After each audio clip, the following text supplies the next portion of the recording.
What is up, everybody? Season 1 in NBA SuperCard is coming to a close, and I think it is about time that we give a Season 1 recap, talk about the hopes and wishes of Season 2, talk about all the things that I liked and did not like about Season 1, and just a whole bunch of brainstorming ideas, maybe things that we could do for the game to make it a little bit better. But if you've thought about this before, you know that Season 2 is coming. Let me know in the comments if I did not cover anything, if I did not mention what you think that you want for next season, what you're looking forward to. Man, let me know in the comments below. Sometime a while back, somebody did show me this Reddit post where somebody started talking about this, and it did give me the idea, you know what, we need to talk about it as well, and hopefully we see some of these things. I will be comparing this a lot of the time with WWE, so if you do not play that game, we'll be switching over sometime in the middle of it just to give you an idea of what certain stuff is if you've never seen it before. But anyways, if you enjoy the video, hit the thumbs up. If you're new to the channel, hit the sub button, and my Twitch, my Twitter, my other YouTube page is all in the description. So let's jump right into it. When is Season 2 coming? We have a couple dates. Well, the game came out December 9th. That was the launch of NBA SuperCard. So it could come around that time. Season 2, 1 year after Season 1. Seems reasonable, right? Another possible date is last year WWE came out November 18th. Season 7 for WWE came out November 18th. So that is pretty close to December 9th. So that's maybe around the same time frame. So maybe they want to sync up with WWE and put them all at the same schedule. Another possibility is that the NBA season starts October 19th. So that's also another possibility. Maybe they want to sync it up with NBA season. I would think if they were going to do that, they would release it a little bit earlier than that, not necessarily the day of. But those are three possible dates for Season 2. Now let's talk about one of the things that I actually did like, at least about the game. And of course, this is going to be subject to your own personal opinion or thoughts or what you think that they should have done or shouldn't have done. But I generally liked the progress in which the game made throughout the first year. The timeline of events, when they released stuff, all of that. And I was not around in WWE in Season 1. So I didn't start that till Season 4. So I really don't know, at least comparing it to Season 1 of WWE, how much this is further along. I would hope it would be, considering they would learn from mistakes. But let's just talk about the timeline real quick, in case you forgot, give you an idea of when things came out, how long it was in between each thing, when stuff did come out. But like I said, launch was December 9th. We had our very first event December 31st, which was the Gauntlet. Now remember, we had the Gauntlet after the Gauntlet after the Gauntlet after the Gauntlet for quite some time, right? That was our only event in the game. January 22nd, we had a Ruby tier. January 27th was the very first update, in which that included court domination, ladder achievements, and the drag and drop, which was a huge quality of life improvement. Trying to do editing of the deck and stuff. February 2nd was the first court domination event, so it did take approximately 2 full months to get 2 events in the game. February 24th, we had front office fusions. Not necessarily that it's a game mode, but something for you to earn extra cards. March 23rd, Amethyst tier dropped. March 31st, we had the TBG update, which we were looking for a really long time. And that's going to go into the things I did not like about last season was TBGs. Oh my God, it was good that they added them. But TBGs were not implemented very good. We also had the draft board button, which was a huge quality of life improvement. And then we also had the Superstore, which is an additional way for obviously us to earn more cards. April 28th, we had a head-to-head PvP game mode, which was, nice. Give us more games to play. And then we got May 26th, Onyx tier dropped May 26th with King of the Hill PvP. So in 1 month, we had the PvP system come out with 2 game modes in PvP, which is pretty nice. And then there was a pretty long gap of about a month and a half of non-stuff. August 7th, a new event, Road Trip, finally released. So that gave us something else to do. And then we got July 28th, Diamond Tier released. So we've been in Diamond Tier almost 2 full months now. Now, this is one thing that does scare me in the sense that if they don't release another tier and they wait till December, bro, that is like, what is that? 5 full months being in one single tier? That is way too long. Makes me think if they're going to wait till December, they will release another tier. But if they don't and release it around the NBA season, then that would seem about right. It should be coming soon. So I really don't know. That's definitely questionable. And then we got August 2nd, Team Gauntlet. Team events finally came around. So team events have only been in the game for about 6 weeks. Another really nice improvement. And then a couple weeks after that, August 25th, Court Domination. Absolutely fantastic. So at least as far as the timeline goes, things that they've added in the game, absolutely thought that they've made good progress. I like the things that they've added. They've also added 18 promos in between there to get all these different cards, the card designs, all of that stuff. So a lot of good things, at least what I think. Now, even though my list of likes, because those are pretty much the only 2 things, and card designs, I will have to say that the card designs are definitely much better than in my NBA 2K. So the card designs, the progress of the game, and then the promos. Those 3 things I've really liked in the game so far.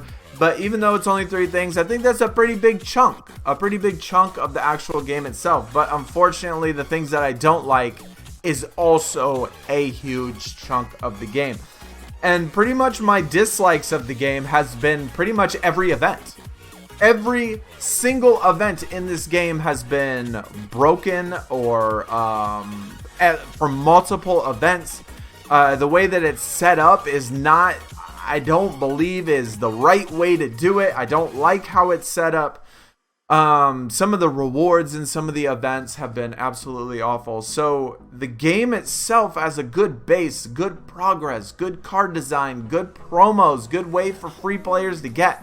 But the actual playing of the game has been not as enjoyable, which that is unfortunate. If y'all remember the gauntlet, when that first came out, it was broken for some number of gauntlets. It would switch out cards, boost wasn't working. They did end up fixing it, of course, but then we had to deal with the sandbag decks. I don't know why it is, but for whatever reason, when you put in lower tier cards, it drops the deck of the opponent in the gauntlet. I do not like that. I would rather it be a set tier where it like pushes you to put in the best cards and not to sandbag.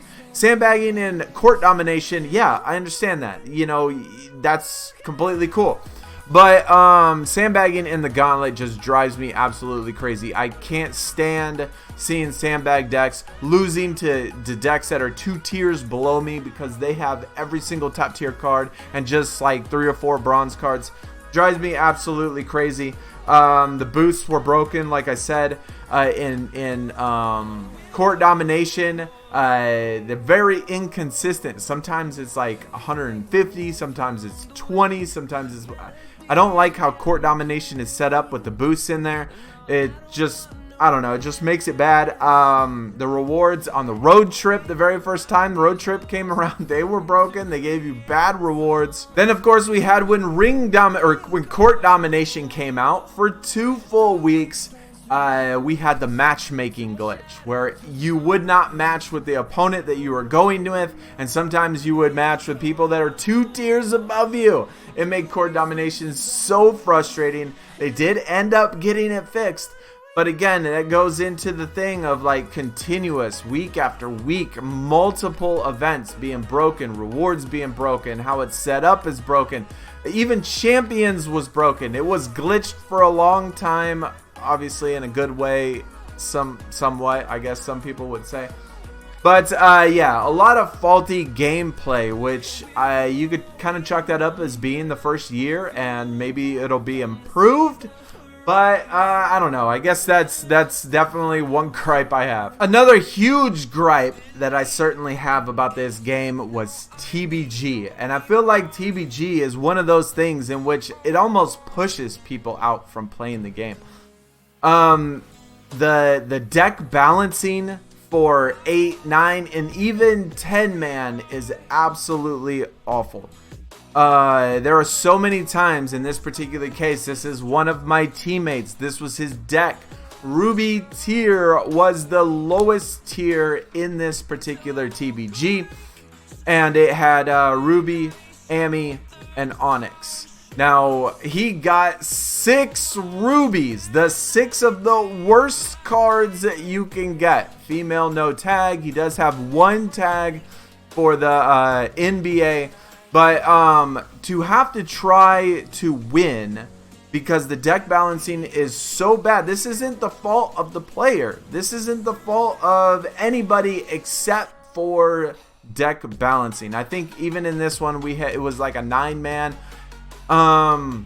When I don't know, they need to figure out a better way to do deck balancing for TBG. All the opponents for that particular case look like this. We got Onyx, we got Amy, and then they had 3 rubies. So all 3 of the bottom tier opponents that he did face, they all had 3 rubies, but all the other cards were Onyx and Amy. And it made it pretty much impossible for him to win a game. And it shouldn't be like that. It shouldn't be where you have to play it 10,000 effing times just to get one single victory. It shouldn't be the fact that deck balancing should cost your team the victory and getting top tier prizes and all of that stuff. Like, the TBG is just awful. Matchmaking is awful. The deck balancing is awful. How it's set up right now is not very good. Now, there's obviously a lot of other things that I could cover, but those are really my main likes in Season 1 and my main dislikes of the game itself right now. Now, both of those are obviously 2 really big chunks. One, the likes. I like the progress. I like the free stuff. I like the promos. I like the game modes and everything that they've added to the game. Been great. But actually playing the game has not been as enjoyable as it should be. Unfortunately, I do not like the events. I do not like how the events have been set up. There's been a problem with every single event. There's still a problem with TBGs. It's just, yeah, it just hasn't been good as far as that aspect goes. But if there's other things that you either like or dislike, let me know in the comments and get the discussion going. I mean, what are the things that you've liked most with Season 1? What are the things that you've disliked the most? What are the things that you want to change and add, which is what we are going to talk about now. Now, my number one thing that I want to see in this game, which I know that everybody else wants to see in this game as well, is going to be super moves. Now, we are on WWE, obviously, and unfortunately, I don't have it set up. This little meter down here by my name is the super move meter. Now, this builds up by playing the game. Once that meter builds up to the top, you get a super move. And that super move, I would build up the meter and then do it, but I kind of need to get this video out. Either way, after you build up the super meter, if you click the super meter button and then click one of your cards, then that card will then double. The stats of the card will double. So rubies can beat Ammies. Ammies can beat diamonds. I mean, you can have all sorts of possible game-changing ease of use in the game by just adding a simple super move as far as TBGs go, as far as events go, as far as all sorts of stuff. So that is the number one thing, obviously, I want to see added, and pretty much the only thing that I guarantee that has to be in this game,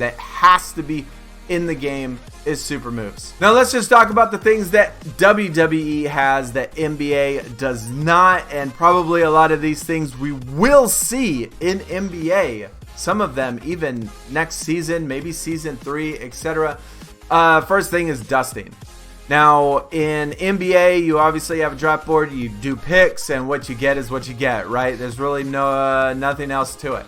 Well, in WWE, you have the option to do what we call dusting. Now, instead of these cards going into your inventory when you leave the draft board like it does in NBA, what it does is it gives you a point value based on what tier the card is, and it builds up this meter down here at the bottom.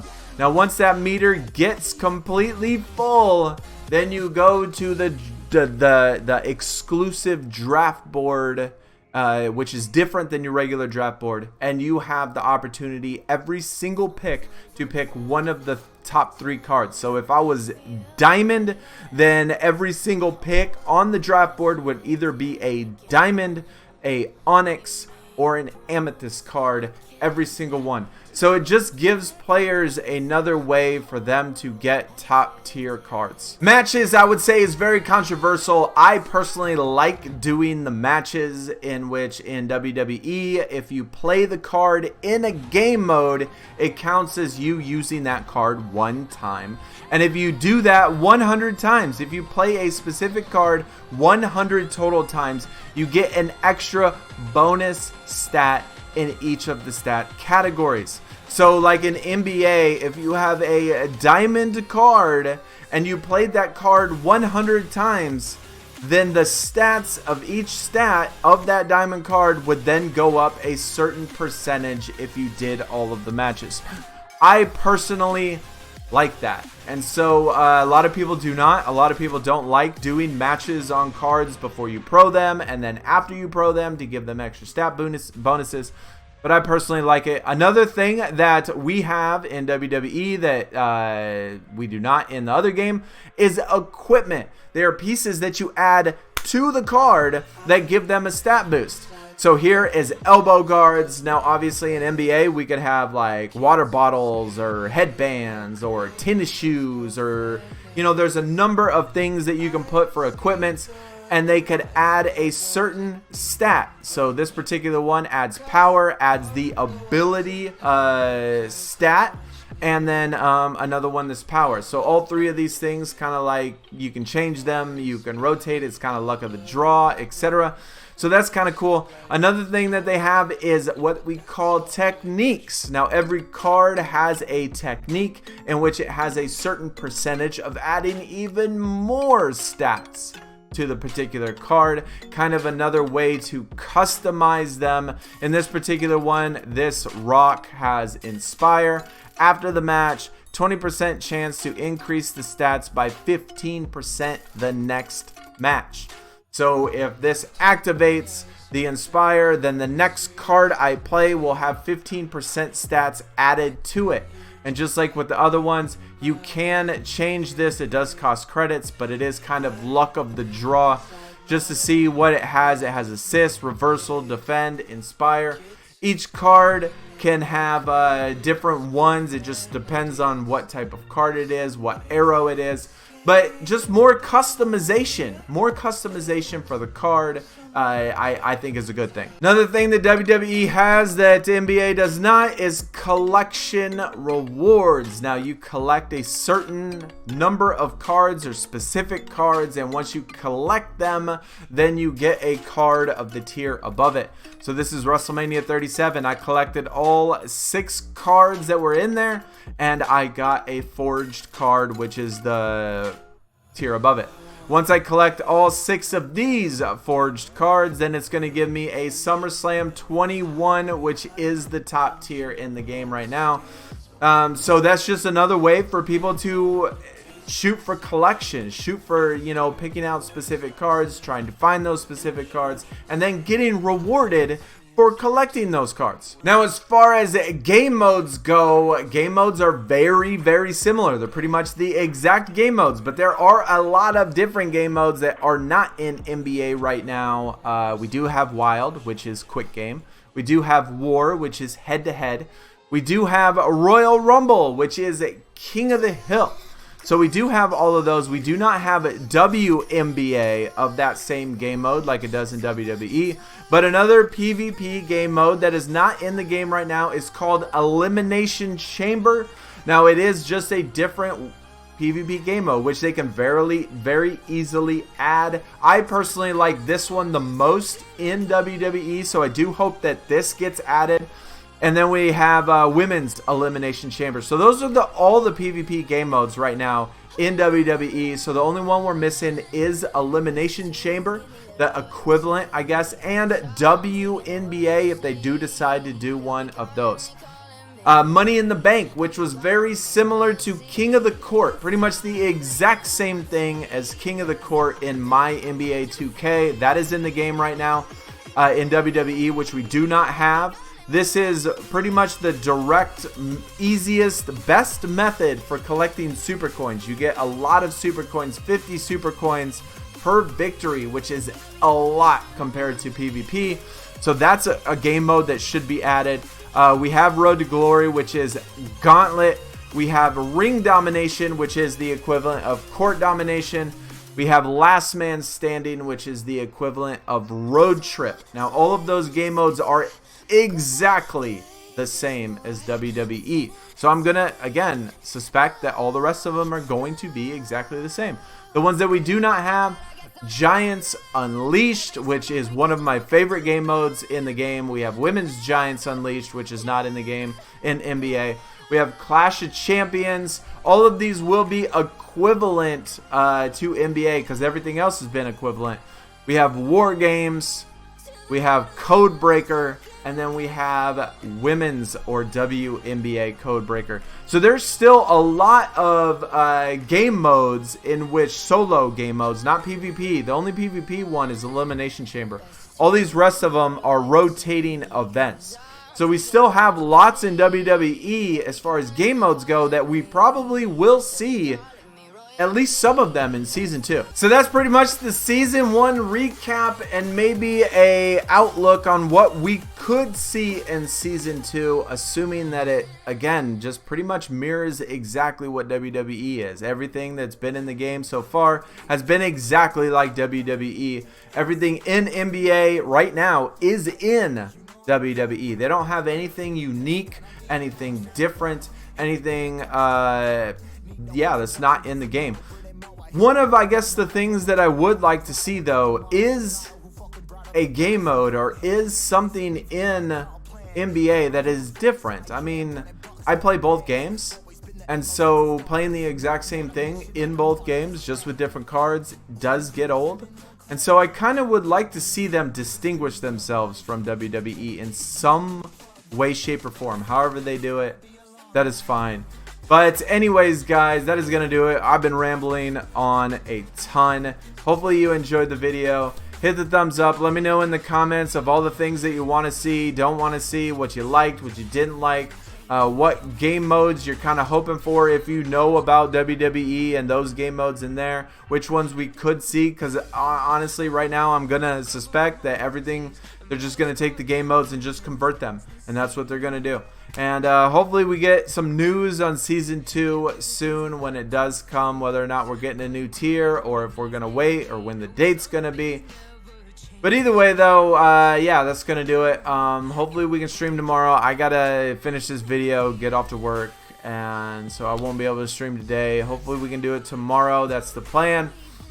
And get some of this road trip done. But either way, guys, have a good rest of your Thursday. Good luck in the rest of the events for this weekend. If I don't see ya, y'all take it easy. I am out. Peace.